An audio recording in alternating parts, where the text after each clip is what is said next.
wind carried whispers through Pine Hollow like autumn leaves, brittle and sharp, scattering secrets across weathered porches and between tightly drawn curtains. It was a town built on timber and tradition, where anything unfamiliar was suspect, and silence was the most dangerous sound of all.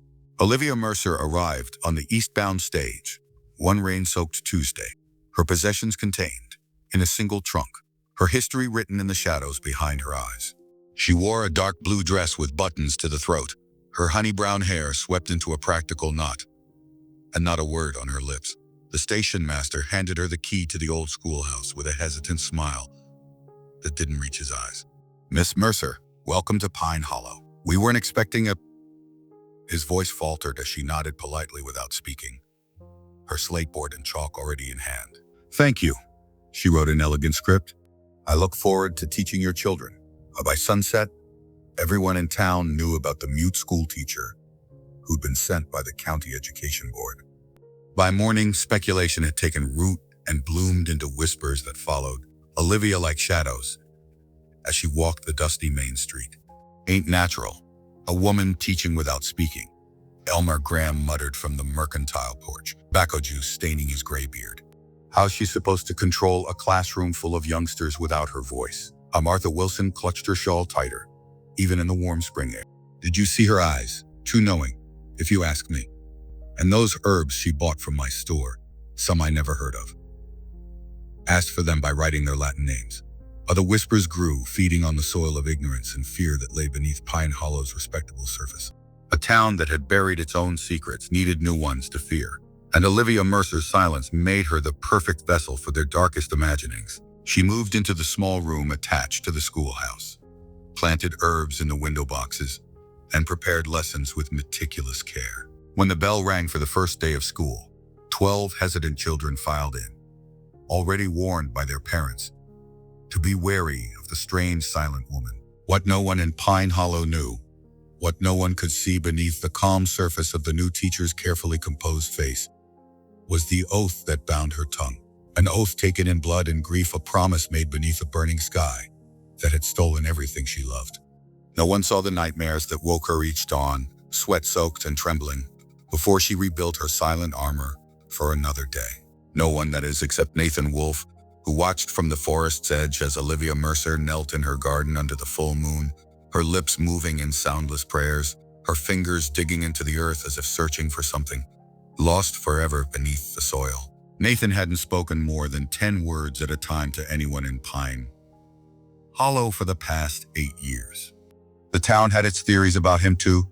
Deserter, murderer, wild man raised by wolves. But he supplied them with enough game meat and stayed far enough away that they tolerated his existence at the edge of their world.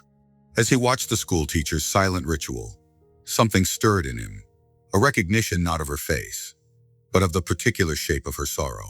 He knew that solitude, that careful construction of a life around the edges of a wound that would never heal. Nathan melted back into the forest before she could sense his presence. He carried away an image that would haunt him, her face lifted to the moon, silent tears catching the silver light. In the weeks that followed, a strange transformation occurred in the schoolhouse. The children, initially wary, became enchanted by Miss Mercer's patient, creative teaching. She taught them to speak with their hands as she did, to listen with their eyes, to understand that words were only one way to tell a story. But as the children's affection for their teacher grew, so did the adults' suspicion. When Sally Jenkins recovered from a fever, after Miss Mercer gave her mother a bitter tea, half the town called it a miracle. The other half crossed themselves when they passed the schoolhouse. "Witchcraft," Harriet Grimsley whispered over her fence to Martha Wilson. "My Thomas said he saw her gathering plants in the graveyard at dusk. Said she was whispering to herself, plain as day. If she can whisper, why don't she speak?" Martha wondered aloud. What's she hiding behind that silence? Other whispers grew louder when the spring rains failed to come, and the creek ran low for the first time in memory. The mill wheel turned sluggishly, and the fields thirsted. Eyes turned to the silent woman who had arrived just before the drought. Nathan Wolfe heard the whispers when brought his pelts to town. He watched as the townspeople crossed to the other side of the street when Miss Mercer approached, how they hushed their children's enthusiastic greetings. He saw the tension in her shoulders, The careful blankness of her expression as she faced their fear with the only defense she had, her dignity. He shouldn't care. He had built his life around not caring, around keeping his own wounds sealed against the curiosity and judgment of others. Yet he found himself lingering in town, watching as Olivia Mercer navigated the growing hostility with her slate and chalk, her gentle hands, her unflinching eyes. Then came the day the Miller boy fell from the bell tower. 8-year-old Jacob, always climbing where he shouldn't, lay pale and still on the schoolyard ground, his arm bent at an impossible angle, blood seeping from a gash on his forehead. The town froze in horror around the small, broken figure. Only 2 people moved. Nathan Wolfe, who had been trading pelts at the general store, and Olivia Mercer, who dropped her books in the dust and ran to the child's side. Their eyes met over Jacob's unconscious form, a moment of perfect understanding passing between them. "Get my satchel," she mouthed to Nathan, her hands already checking the boy's pulse, his breathing, the angle of his neck. Nathan didn't question how he understood her silent command, or why he obeyed without hesitation. He sprinted to the schoolhouse, found the worn leather bag beside her desk, and returned as the crowd finally broke from its paralysis into chaos and accusations. "Get away from my son," Sarah Miller shrieked, fighting through the gathering crowd. "Don't you touch him with your witch's hands." Olivia didn't flinch. She took the satchel from Nathan with a nod of thanks, then turned to Sarah Miller with fire in her eyes. She pointed firmly to the ground beside her, a command even a distraught mother could understand. "Kneel here," she mouthed. "Hold his head. Now." Something in Olivia's unwavering gaze broke through Sarah's hysteria. She fell to her knees, cradling her son's bloodied head as instructed. Nathan found himself creating a barrier between the teacher and the murmuring crowd, his back to her as she worked, his stance clear. No one would interfere. Olivia's hands moved with practiced precision. She cleaned the head wound, set and splinted the broken arm, administered drops of liquid from a small brown bottle that eased the boy's pain breathing. All in silence, without a single spoken word, but with the authority of someone who had done this many times before. The town watched in wary fascination as Jacob's color returned, as his eyes fluttered open, as he looked up at his mother and whispered, "Mama, it hurts." Thank God," Sarah sobbed, clutching her son. "Oh, thank God." But even as Sarah rocked her boy, her eyes lifted to Olivia with confused gratitude tinged with fear. The whispers in the crowd shifted from relief to suspicion as Olivia packed her medicines with shaking hands. Nathan heard what she could not, or would not, defend herself against. How'd she know what to do so quick? Those weren't normal medicines. Did you smell them? No natural woman moves that fast, knows that much. He saw the moment Olivia registered their renewed fear. Saw her shoulders stiffen and her face close like a door shutting against a storm. She stood, slate hanging forgotten at her side, and walked with careful dignity back to the schoolhouse, ignoring the parting crowd, the stares, the silence heavier than any accusation. Nathan Wolfe made a decision that surprised him more than it would surprise anyone else. He followed her. Nathan paused at the schoolhouse door, listening to the sound of breaking glass from within. He knocked once, then twice more. When no answer came, the sound stopped. Silence stretched between them, a silence he had respected for weeks, but now needed to breach. "Miss Mercer," he called, his voice rough from disuse. "It's Nathan Wolfe. I need to speak with you." The door opened just enough for him to see one wary brown eye. She had been crying, but her expression was fierce, defensive. She shook her head. "Please," he said, the word feeling strange in his mouth after so many years of keeping his own counsel. "I know what they're saying. I know what's coming." Her eye widened, then she stepped back, opening the door just enough for him to enter. The schoolroom was meticulously organized, with children's drawings pinned to the walls and plants thriving on every windowsill. On her desk lay a shattered glass bottle, its contents, a dark, sweet-smelling liquid, seeping into the papers beneath. Olivia closed the door and faced him. Her slate board clutched to her chest like a shield. Her hands trembled slightly, but her gaze was steady, questioning. "You saved that boy's life," Nathan said, remaining by the door, giving her space. "But this town won't thank you for it. They'll use it against you. They need someone to fear, and you've given them more reason." As she tilted her head, studying him with those knowing eyes, then wrote on her slate, "Why do you care?" And Nathan ran a hand through his dark hair, suddenly uncertain. Why did he care? Why had he broken his own unspoken rule to avoid the affairs of Pine Hollow. Because I know what it's like, he said finally, to be the town's monster. Olivia's expression softened. She wrote again, "You're not a monster, and neither are you," he countered. "But that won't stop them from treating you like one." He gestured to the broken bottle. "What was that?" "A willow bark tincture," she wrote. "For pain." I dropped it. Her hand hesitated, then added, "I was angry." "You have reason to be," Nathan said. He took a step forward, cautious as approaching a wild creature. "Miss Mercer, I've seen you at night, in your garden. You speak then, quietly to yourself, but you speak." Her face paled. The slate board fell to her side. For a long moment, she merely looked at him. Her expression a complex mixture of fear, resignation, and something that might have been relief. Then, in a voice rusty from disuse, but clear as mountain water, she said, "My name is Olivia Hawthorne, not Mercer, and if you've come to expose me, you should know that better men than you have tried to destroy me."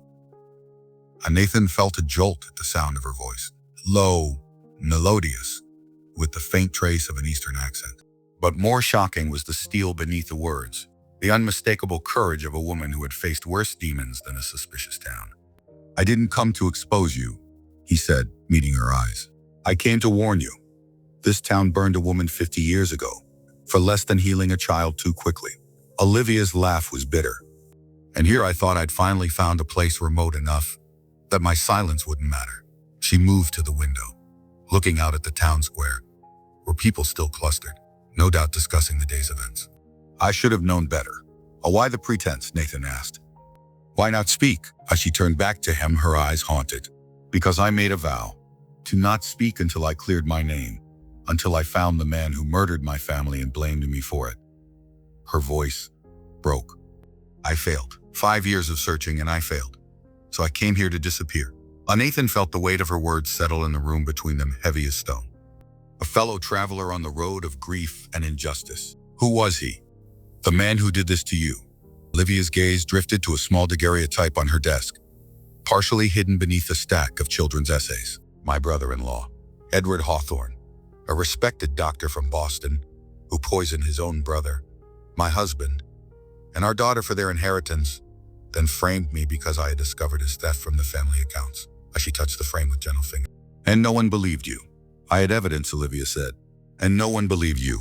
"I had evidence," Olivia said. "Documents proving his embezzlement, samples of the poison. But he was respected, connected. I was just a woman who had stepped beyond her proper place. The night before my trial, someone set fire to our home. All the evidence burned. I barely escaped with my life." As she closed her eyes, lost in memory. "I swore on my daughter's grave that I would not speak again until I had justice. But Edward disappeared. The trail went cold. And I had to live somehow. Teaching was all I had left." And Nathan felt something shift inside him. Something long frozen beginning to crack. Here was a woman who understood loss as he did, who carried her scars with dignity, who had found purpose despite everything that had been taken from her. "Miss Hawthorne," he said softly. "Olivia, the town meeting bell will ring tonight. They'll discuss what happened today. You shouldn't be alone." As she looked at him with surprise and wariness. "Why would you stand with me? You don't know me." "I know enough," Nathan said.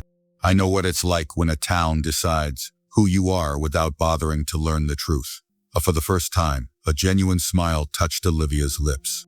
"And what is your truth, Mr. Wolf?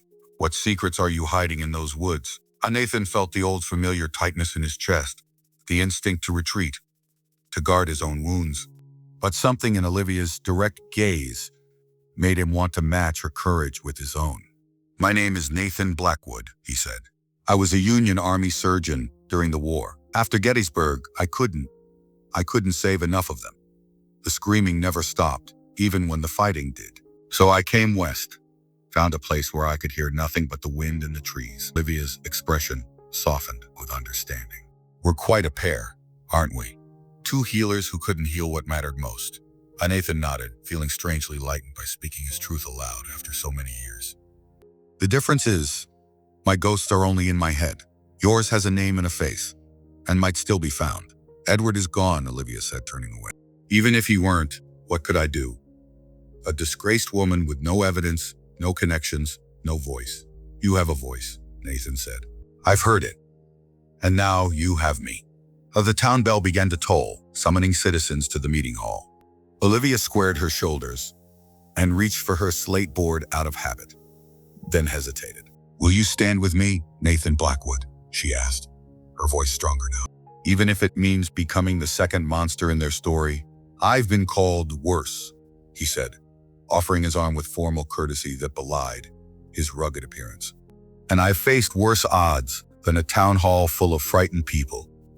Together they walked out into the gathering dusk, toward the meeting hall, where their fates and their futures would be decided by a town that feared what it didn't understand. But for the first time in years, neither walked alone.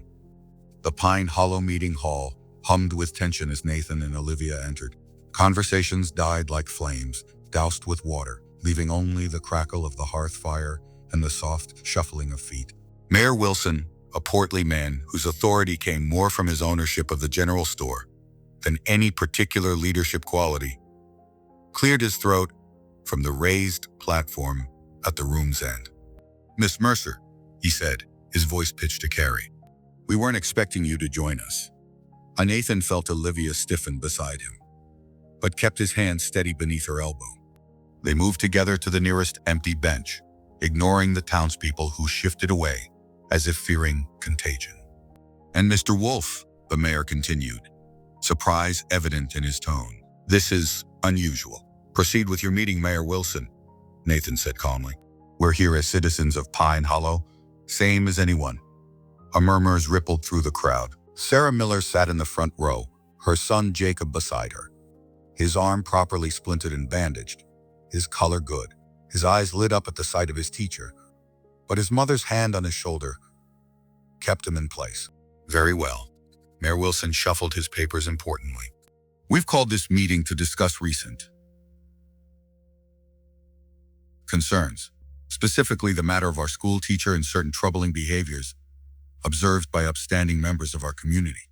I like saving my boy's life," a deep voice called from the back. The crowd parted to reveal Thomas Miller, Jacob's father, just returned from delivering lumber to the next town over. "My wife's letter reached me on the road. Said our son would have died, if not for the schoolmarm's quick thinking." Sarah Miller twisted in her seat. "Thomas, you don't understand. The way she moved, the strange medicines, what I understand." Thomas interrupted, moving to stand beside his son.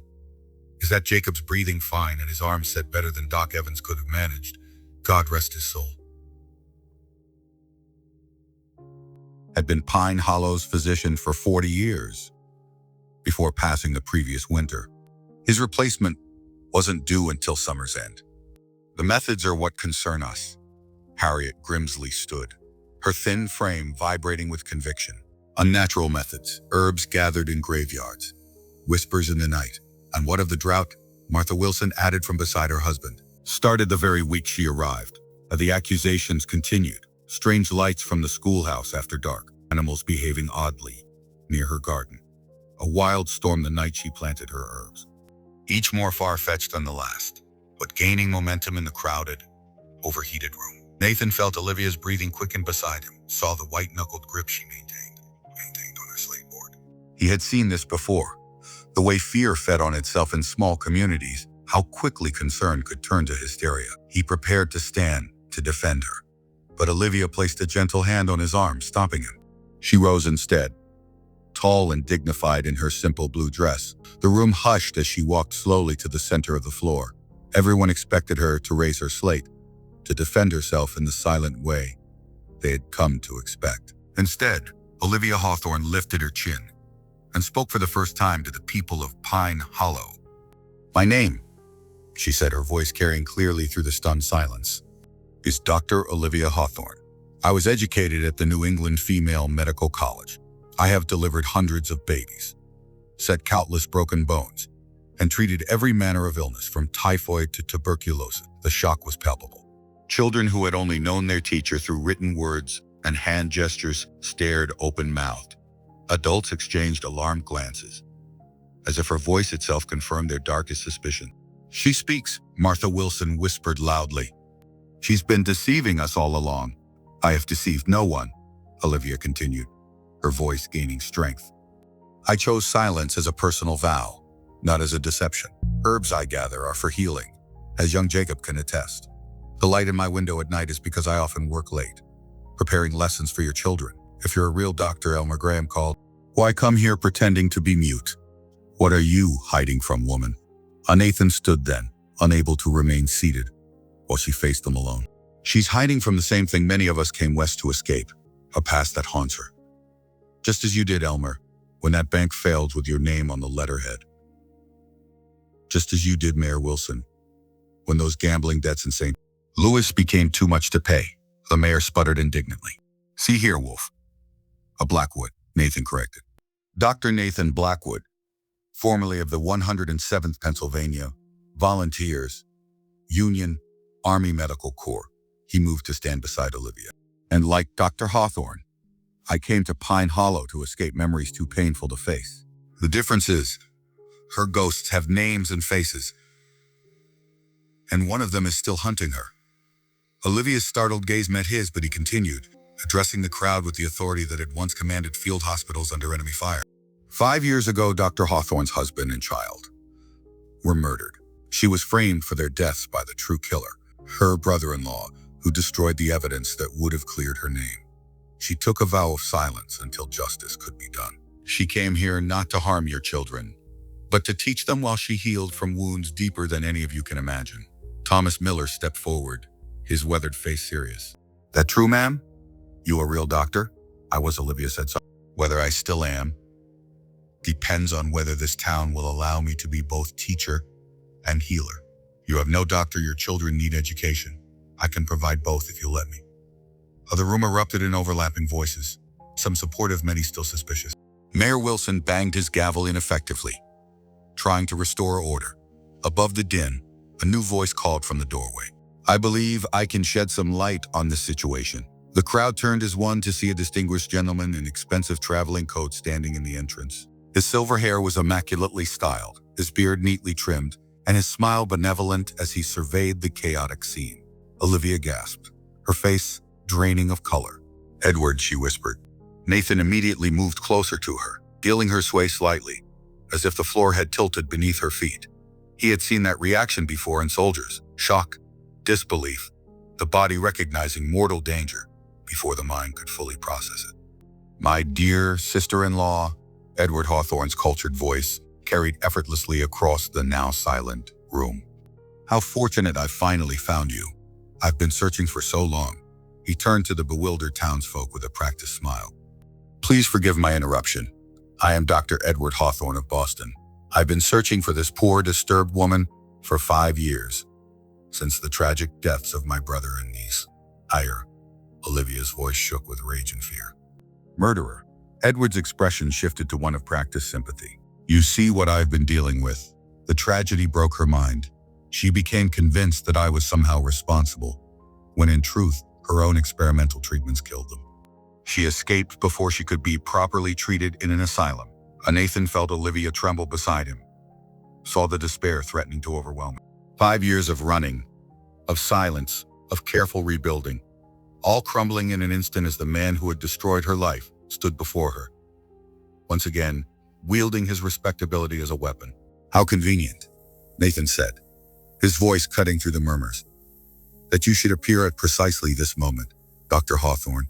One might almost think you've been tracking her movements for some time. Edward's smile barely faltered. I received word from a concerned citizen about a woman matching my sister-in-law's description. I came as quickly as I could, out of family duty. A concerned citizen? Nathan looked pointedly at Harriet Grimsley, whose face flushed red. A dangerous delusion that once cost 2 innocent lives. I've come to take her back to Boston, where she can receive the care she needs. He addressed Mayor Wilson. I have legal papers declaring me her guardian, given her.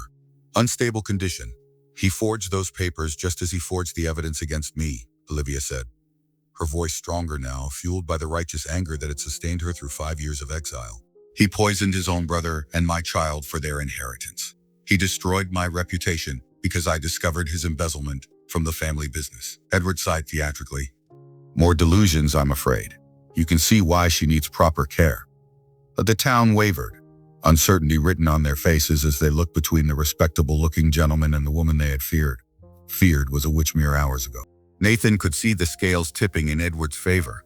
His polished appearance, his calm demeanor, the weight of his status as a male physician against Olivia's wild accusation. He had seen this before too. How easily truth could be buried under a veneer of authority and convention. How women, especially, were disbelieved when they challenged powerful men. He thought of the broken soldiers whose pain had been dismissed by pompous senior surgeons, of his own voice silenced when he objected to unnecessary amputations. But Nathan Blackwood had not survived Gettysburg by accepting defeat in the face of overwhelming odds.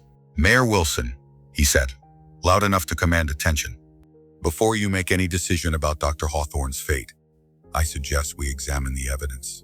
All of it." Edward's confident expression flickered. "There's no need for that. I have the legal papers."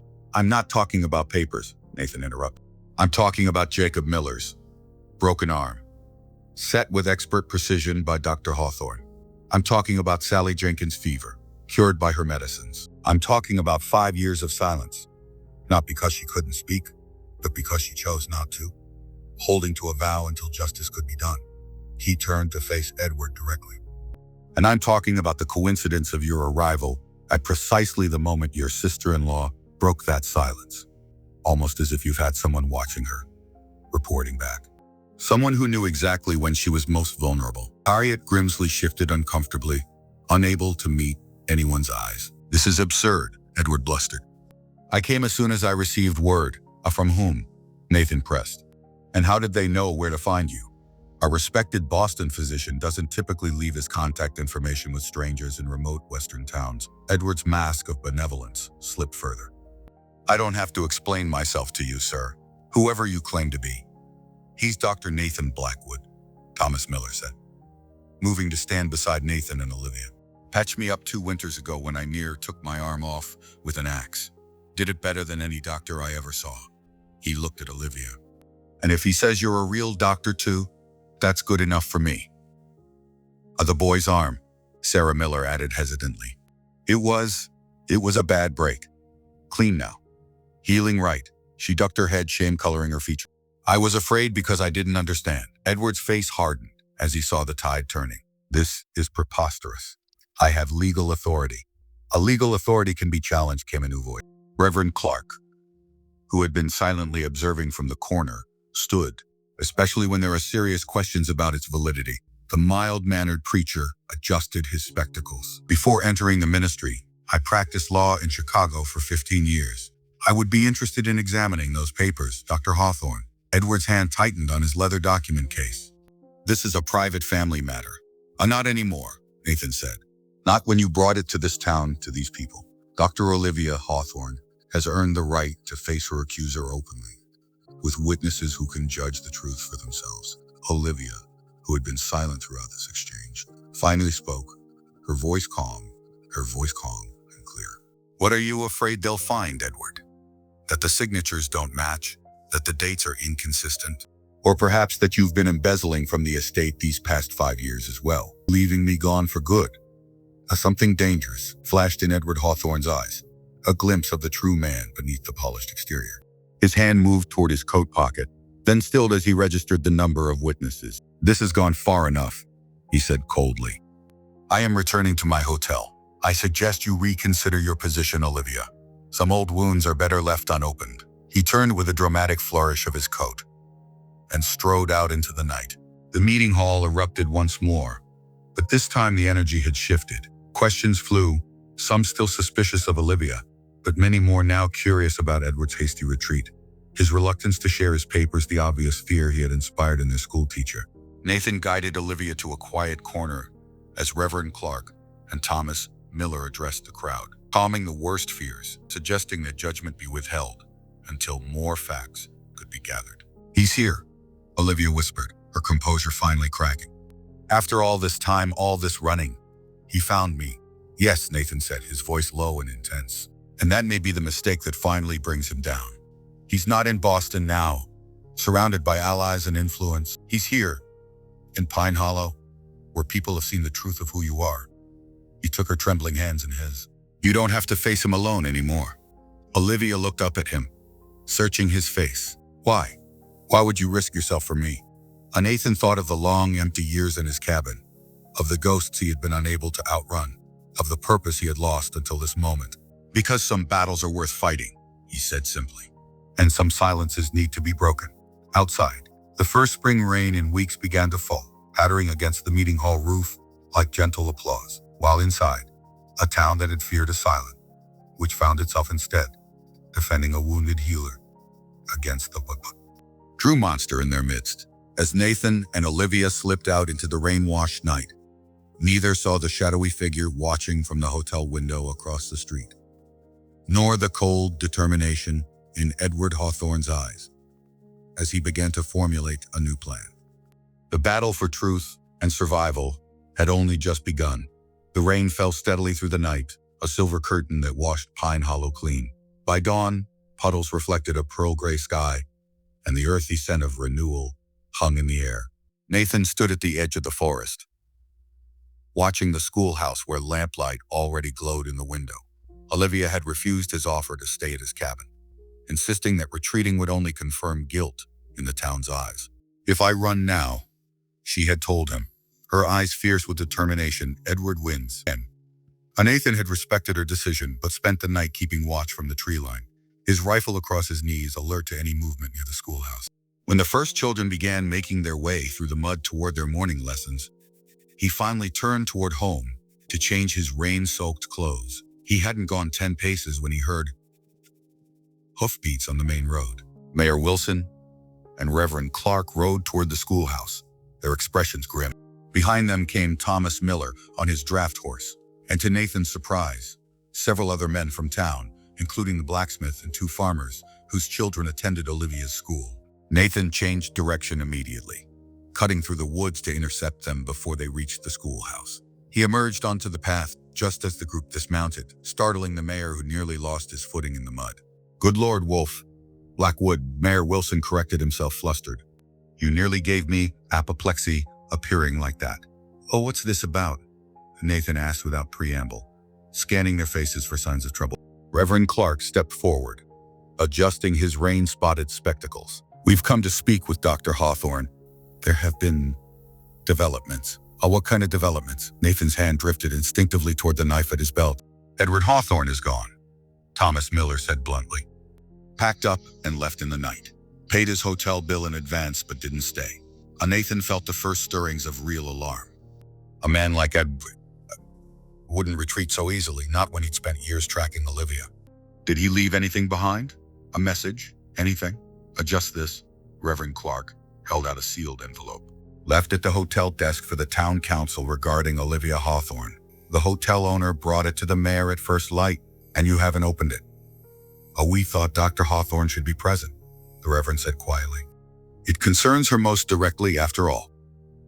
Nathan studied the men before him, searching for signs of the fear and suspicion that had dominated the town meeting. Instead, he saw uncertainty, concern, and in Thomas Miller's eyes, a glint of protective anger. "What changed?" Nathan asked, looking directly at the mayor. Wilson shuffled uncomfortably. "After you left last night, Reverend Clark shared some insights about legal practices in the East, about how women, especially educated ones, are sometimes dealt with when they become inconvenient.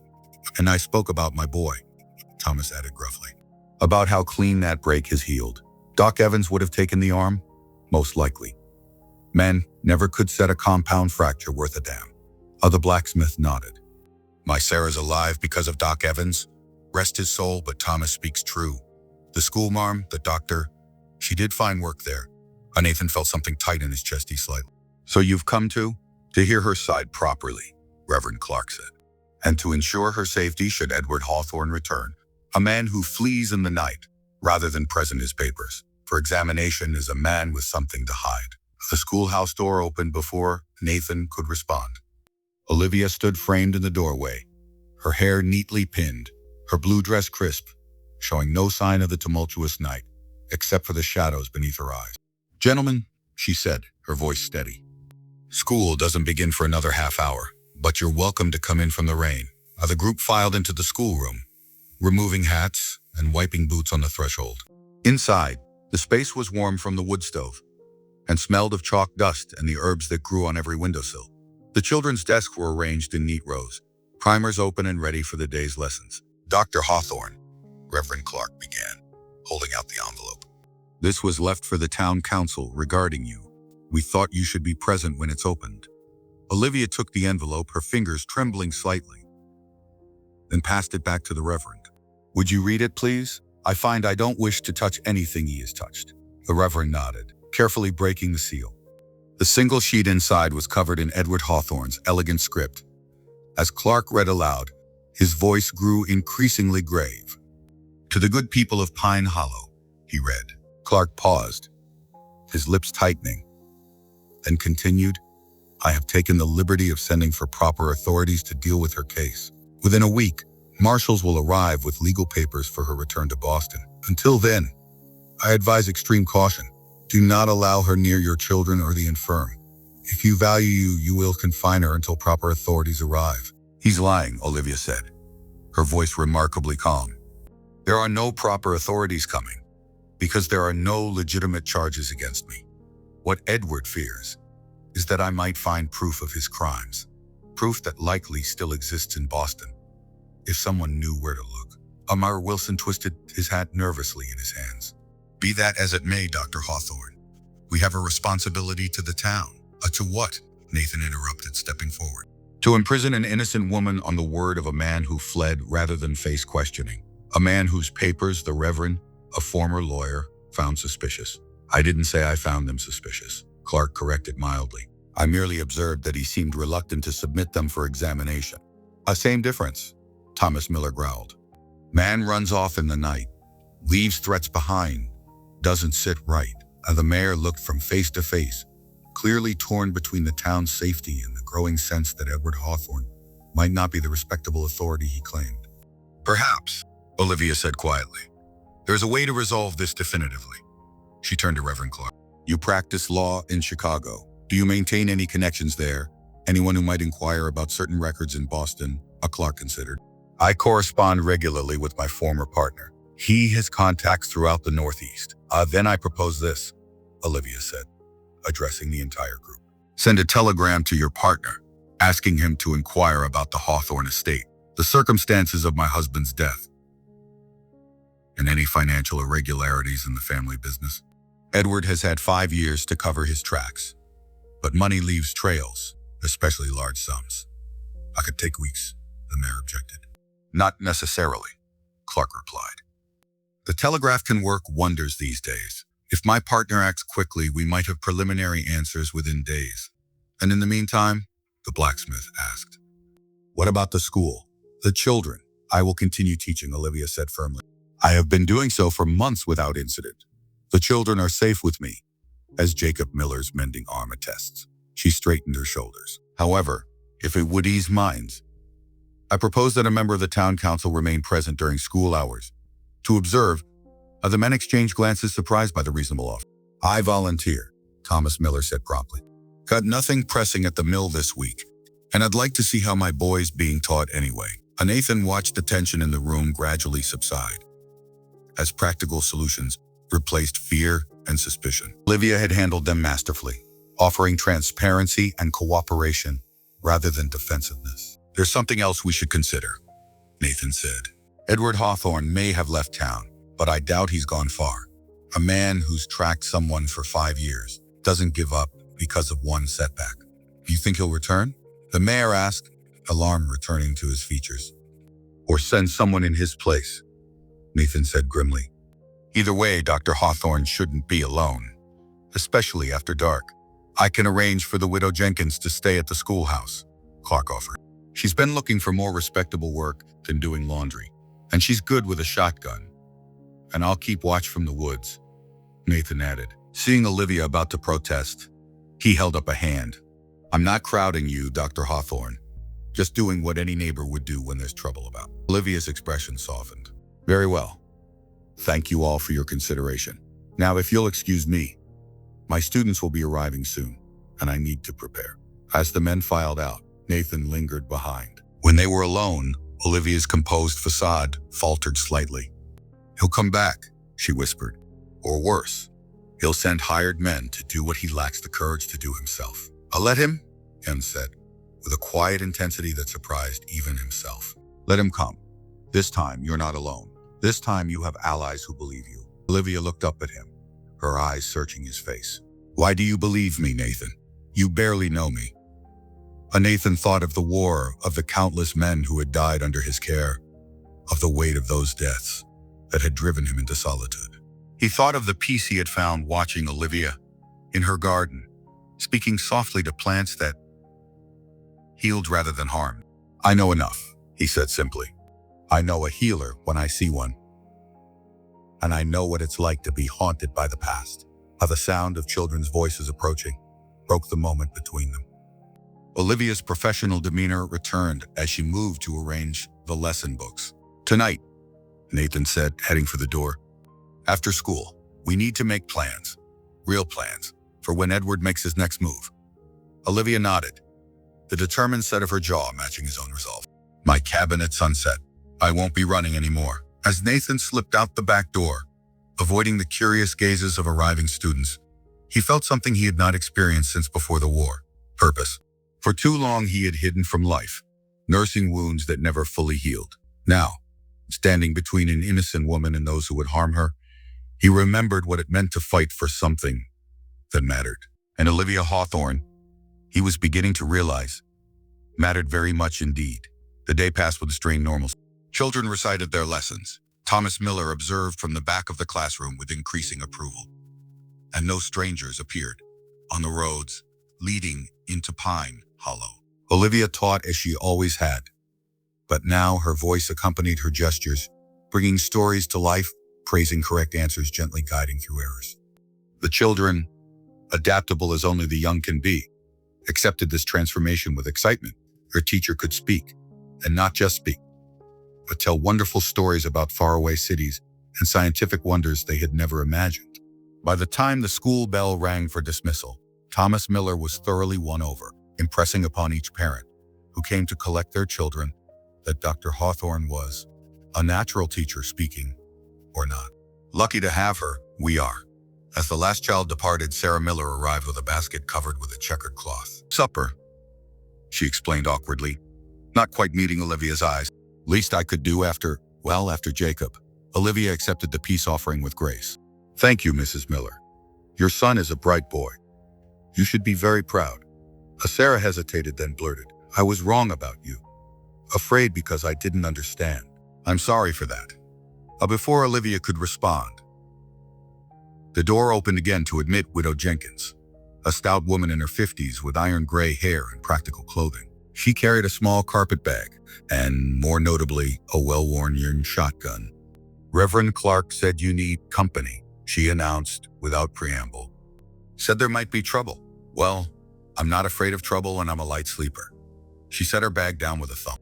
Martha Wilson sent along some of her blackberry preserves and said to tell you she's sorry for thinking you were a witch. Olivia blinked, momentarily overcome by this abrupt reversal of the town's sentiment. That's very kind, Mrs. Jenkins. Ruth, the widow corrected. If we're sharing quarters, it's Ruth. Now where do I set up my bed? She looked around the schoolroom. I expect that corner will do, where I can see both doors and the main window. As Ruth Jenkins arranged her things with military precision, Sarah Miller made her goodbyes, promising to send Jacob to school the next day. Now that we know you're not just a teacher but a real doctor. 2. When they were alone, Ruth fixed Olivia with a shrewd look. Don't seem surprised, girl. Folk in Pine Hollow may be superstitious, but they're not fools. They know when they've been hasty, especially when Reverend Clark points it out. With that quiet way of his, I wasn't expecting forgiveness, Olivia admitted. Not so quickly. Less forgiveness, more self-interest if you ask me, Ruth replied, checking the action on her shotgun with practiced ease. Town's been without a doctor since Evans passed, and suddenly they've got one who can teach their children too. They'd be idiots to run you off. She snapped the shotgun closed. Besides, that Boston fellow had snake eyes. I know a liar when I see one. Olivia's surprised laugh was the first genuine one she'd uttered in years. He does, doesn't he? Snake eyes. Speaking of snakes, Ruth continued, that wild man of yours, Dr. Blackwood. He coming by tonight? Olivia felt heat rise to her cheeks. He's not my wild man, Ruth. He's simply been kind. Ruth replied noncommittally. Well, kind or not, I expect he'll be lurking about. Men like that always keep their promises. She bustled around, arranging her bed. Now I believe you have somewhere to be at sunset. Don't mind me. I'll have things sorted here when you return. A sunset painted the sky in shades of amber and rose as Olivia made her way to Nathan's cabin in the woods. She followed a narrow deer path he had shown her the previous night, away from the main trail where they might be observed.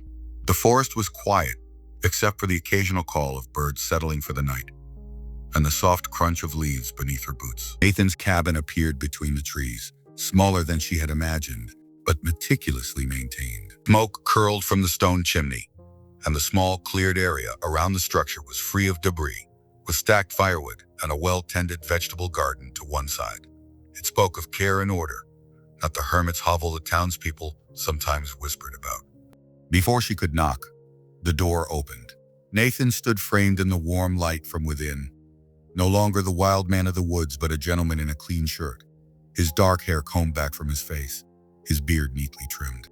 The transformation was subtle but striking. You came, he said simply, as if he'd half expected her to change her mind.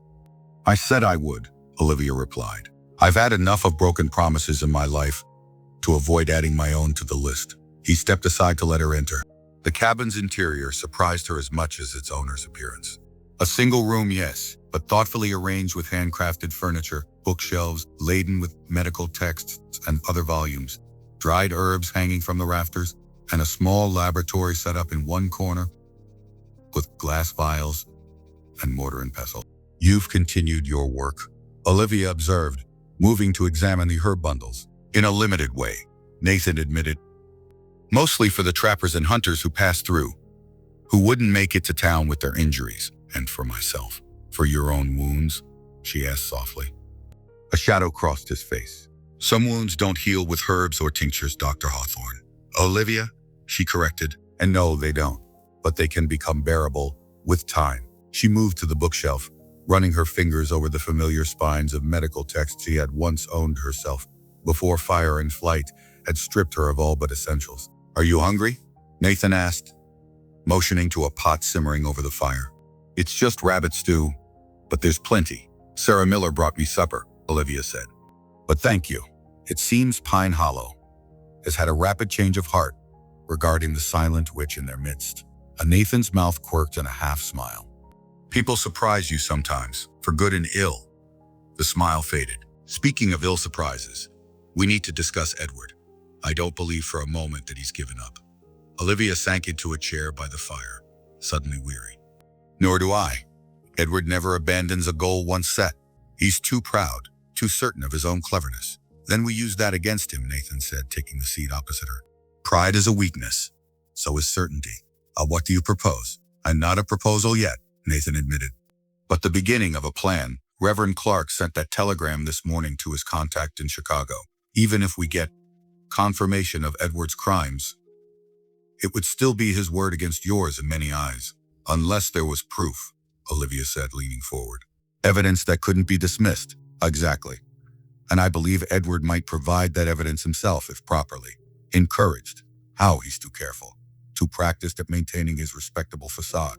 In Boston, perhaps, Nathan acknowledged, where he has allies influence the weight of his position. But here, he's a stranger, outnumbered on unfamiliar ground, and now unexpectedly challenged.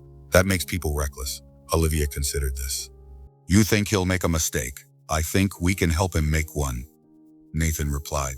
Especially if he believes you're vulnerable, isolated, an easy target. Standing dawned in Olivia's eyes. You want to use me as bait? Not exactly. Nathan's voice hardened. I want to give him the illusion that you're unprotected, while ensuring you're anything but. And how do we create this illusion? How we let it be known that the town's suspicions have returned, that your position is precarious. We make it appear that your allies, myself included, have distanced themselves. Olivia shook her head. The school children would contradict that immediately. They're too excited about my newfound voice to keep quiet. Then we use a different approach, Nathan said. We let it be known that you intend to leave Pine Hollow at week's end, to move on before Edward returns or sends his men. We make it appear that you're planning to run, alone, vulnerable on the road. And you think Edward would strike then, rather than wait for me to leave his jurisdiction. Men like Edward don't leave loose ends, Nathan said grimly.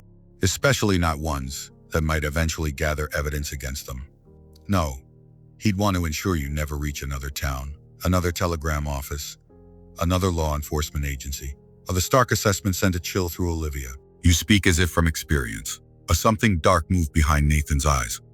I've seen what men do in war, when they believe they won't be held accountable. How power corrupts when unchecked. Your brother-in-law has been unchecked for too long.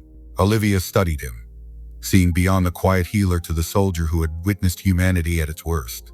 And if you're right, if Edward takes the bait, what then? Then we catch him in the act, Nathan said simply. With witnesses he can't bribe or intimidate. With evidence he can't burn or bury. It's dangerous, Olivia said, though not in objection. For you as much as for me. A life is dangerous, Dr. Hawthorne, Nathan replied, his voice softening. Especially when it matters. Their eyes held across the firelight, an understanding passing between them that went beyond words. Two healers who had seen too much death, finding purpose in protecting life, and perhaps in protecting each other. Very well, Olivia said at last. We'll set the trap. But Nathan, she leaned forward, her gaze intense. Promise me something? If I can. Promise me that whatever happens, Edward faces justice. Real justice, not frontier justice. I've lived with the weight of false accusations for 5 years. I won't carry the burden of real guilt, not even for him. And Nathan nodded slowly. Justice, he agreed. Not vengeance. Though sometimes the line between them is thinner than we might wish. Outside, an owl called into the gathering darkness. Inside, two wounded healers bent their heads together over the fire, crafting a plan to trap a predator who had escaped justice for far too long. And in the shadowed corners of the room, something else grew quietly between them, something neither had expected to find again in this life. Trust in the first fragile tendrils of hope. The trap was session over the next 3 days. Reverend Clark made a show of receiving a telegram at the general store, his expression grave as he read it, ensuring Martha Wilson, Pine Hollow's most reliable source of gossip, overheard snippets about disturbing reports from Boston and evidence lacking. Amaya Wilson, playing his part with surprising enthusiasm, called a public meeting where he announced that while Dr. Hawthorne was welcome, recent information suggests caution regarding certain medical claims. Thomas Miller protested loudly, as planned, but allowed himself to be overruled. Olivia herself made a point of being seen packing her belongings, purchasing supplies for a journey, and inquiring about stage schedules to the next town. She maintained a dignified facade in public, but those watching closely might notice her increasing isolation as one by one, her newly won allies appeared to distance themselves. Only Ruth Jenkins remained openly loyal, frequently declaring that she'd seen worse storms blown over, and that fools rush to judgment faster than wisdom can catch up. Her continued presence at the schoolhouse was essential to the plan, a witness who could be trusted, and whose shotgun was more than decorative. Nathan, meanwhile, had seemingly withdrawn to his cabin in the woods. In truth, he maintained a constant vigil, watching the roads into town, tracking the strangers who passed through the saloon, alert to any sign of Edward Hawthorne or his agents. On the fourth evening, his vigilance was rewarded. A nondescript man arrived on the late stage, carrying a lawyer's briefcase but lacking a lawyer's polished manner. He took a room at the hotel, claimed to be a land surveyor, and spent his first hours in town asking casual questions about the schoolteacher who would soon be leaving.